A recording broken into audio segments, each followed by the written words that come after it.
सर्पों की उत्पत्ति का प्रसंग और पंचमी तिथि की महिमा। पृथ्वी ने पूछा, मेरा उद्धार करने वाले भगवान, आपके श्री विग्रह का स्पर्श पाकर महान विक्रमशाली सर्प कैसे मूर्तिमान बन गए तथा उन्हें आपने क्यों बनाया? भगवान वराह बोले, वसुंधरे, गणपति के जन्म का वृतांत सुनने के पश्चात राजा प्रजापाल ने यही प्रसंग बड़ी मीठी वाणी में उत्तम व्रती महातपा से पूछा था। राजा प्रजापाल ने पूछा, भगवान, कश्यप जी के वंश से संबंधित नाग तो बड़े ही दुष्ट प्रकृति के थे, फिर उन्हें विशाल शरीर धारण करने का अवसर कैसे मिल गया? यह प्रसंग आप मुझे बताने की कृपा कीजिए। मुनिवर महातपाजी कहते हैं, राजन, मरीचि ब्रह्मा जी के प्रथम मानस पुत्र थे। उनके पुत्र कश्यप जी हुए। मंद मुस्कान वाली दक्ष की पुत्री कद्रु उनकी भार्या हुई। उससे कश्यप जी के अनंत, वासुकी, महाबली, कंबल, करकोटक, पद्म, महापद्म, शंख, कुलिक और पापराजिल आदि नामों से विख्यात अनेक पुत्र हुए। राजेंद्र, ये प्रधान सर्प कश्यप जी के पुत्र हैं। बाद में इन सर्पों की संतानों से यह सारा संसार ही भर गया। वे बड़े कुटिल और नीच कर्म में रत थे। उनके मुंह में अत्यंत तीखा विष भरा था। वे मनुष्यों को अपनी दृष्टि मात्र से या काट कर भी भस्म कर सकते थे। राजन, उनका दंश शब्द की ही तरह तीव्रगामी था। उससे भी मनुष्यों की मृत्यु हो जाती थी। इस प्रकार प्रजा का प्रतिदिन दारुण संहार होने लगा। यों अपना भीषण संहार देखकर प्रजा वर्ग एकत्र होकर सबको शरण देने में समर्थ परम प्रभु भगवान ब्रह्मा जी की शरण में गए। राजन, इसी उद्देश्य को सामने रखकर प्रजाओं ने कमल पर प्रकट होने वाले ब्रह्मा जी से कहा, भगवान, आप में असीम शक्ति है।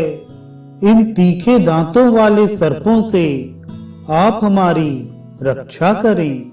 इनकी दृष्टि पड़ते ही मनुष्य तथा पशु समूह भस्म हो जाते हैं। यह प्रतिदिन की बात हो गई है। भगवान, इन सर्पों द्वारा आपकी सृष्टि का संहार हो रहा है। महामते, आप इसकी जानकारी प्राप्त कर ऐसा प्रयत्न करें कि यह दुखद परिस्थिति शीघ्र दूर हो जाए। ब्रह्मा जी बोले, प्रजापालों, तुम भय से घबरा गए हो। मैं तुम्हारी रक्षा अवश्य करूंगा, पर अब तुम सभी अपने अपने स्थान पर चले जाओ। अव्यक्त मूर्ति ब्रह्मा जी के इस प्रकार कहने पर वे प्रजाएं वापस आ गईं। उस समय ब्रह्मा जी के मन में असीम क्रोध उत्पन्न हो गया। उन्होंने वासुकी प्रभृति प्रमुख सर्पों को बुलाया और उन्हें श्राप दे दिया। ब्रह्मा जी ने कहा, नागों, तुम मेरे द्वारा उत्पन्न किए हुए मनुष्यों की मृत्यु के कारण बन गए हो। अतः आगे स्वयंभू मनवंतर में तुम्हारा अपनी ही माता के श्राप द्वारा घोर संहार होगा, इसमें कोई संदेह नहीं है। जब ब्रह्मा जी ने इस प्रकार उन श्रेष्ठ सर्पों से कहा, तब सर्पों के शरीर में भय से कपकपी मच गई। वे उन प्रभु के पैरों पर गिर पड़े और ये वचन कहे। नाग बोले, भगवान, आपने ही तो कुटिल जाति में हमारा जन्म दिया है। विष उगलना, दुष्टता करना, किसी वस्तु को देखकर उसे नष्ट कर देना, यह हमारा अमिट स्वभाव आपके द्वारा ही निर्मित है। अब आप ही उसे शांत करने की कृपा करें। ब्रह्मा जी ने कहा, मैं मानता हूं तुम्हें मैंने उत्पन्न किया है और तुम में कुटिलता भी भर दी है, पर इसका अभिप्राय यह नहीं है कि तुम निर्दय होकर नित्य मनुष्यों को खाया करो।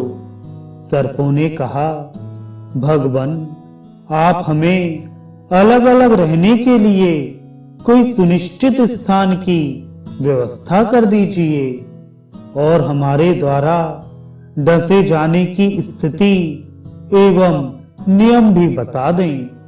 राजन, नागों की यह बात सुनकर ब्रह्मा जी ने कहा, सर्पों, तुम लोग मनुष्यों के साथ भी रह सको, इसके लिए मैं स्थान का निर्णय कर देता हूं।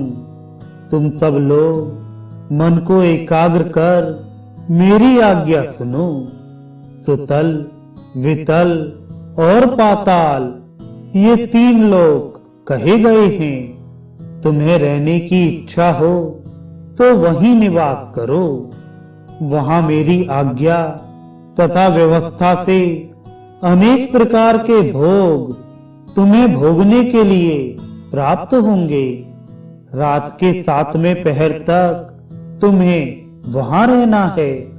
फिर वैवस्वत मनवंतर के आरंभ में कश्यप जी के यहाँ तुम्हारा जन्म होगा। देवता लोग तुम्हारे बंधु बांधव होंगे। बुद्धिमान गरुड़ से तुम्हारा भाईपने का संबंध होगा। उस समय कारणवश तुम्हारी सारी संतान जन्मेजय के यज्ञ में अग्नि के द्वारा जलकर स्वाहा हो जाएगी। इसमें निश्चय ही तुम्हारा कोई दोष ना होगा। जो सर्प अत्यंत दुष्ट और उच्छृंखल होंगे, उन्हीं के उस श्राप से जीवन लीला समाप्त होगी। जो ऐसे ना होंगे, वे जीवित रहेंगे।